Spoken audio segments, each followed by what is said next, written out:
গুরুত্বপূর্ণ একটি প্রশ্ন নিয়ে আজকে কথা বলবো। যেহেতু কোরবানির ঈদের আর বেশি দিন নেই, অনেকে আপনারা প্রস্তুতি নিচ্ছেন। আমরা প্রথমত একটি প্রশ্ন নিয়ে কথা বলতে চাচ্ছি, কত টাকা এবং কি পরিমাণ সম্পদ থাকলে একজন মানুষের উপরে কোরবানি আবশ্যক? কত টাকা এবং কি পরিমাণ সম্পদ থাকলে? প্রশ্নটি করেছেন কুড়িগ্রাম থেকে ভাই আব্দুল জলিল। খুবই গুরুত্বপূর্ণ বিষয়। কত টাকা এবং কি পরিমাণ সম্পদ যদি থাকে তাহলে তার উপরে কোরবানি আবশ্যক, সেটি জানার আগে আপনাকে জানতে হবে যে কোরবানের বিধানটা কী।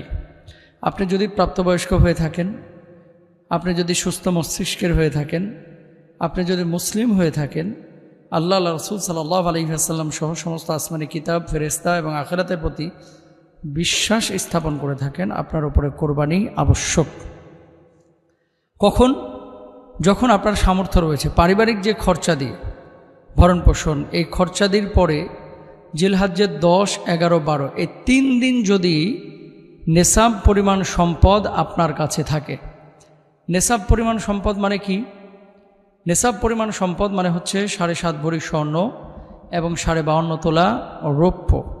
7.5 ভরি স্বর্ণ এবং 52.5 তোলা রৌপ্য যদি আপনার কাছে থাকে, বা এই পরিমাণ সম্পদ যদি আপনার কাছে থাকে, তাহলে বাংলা টাকায় যদি হিসাব করেন, 52.5 তোলা রৌপ্যের বর্তমান বাজার দর প্রায় 60 থেকে 80 হাজার টাকা, ভালো এবং খারাপের বিবেচনায়। তবে বাজার ওঠানামা করে, এটা দামটা পরিবর্তন হয়। তাহলে 60 থেকে 80 হাজার রৌপ্যের হিসাব।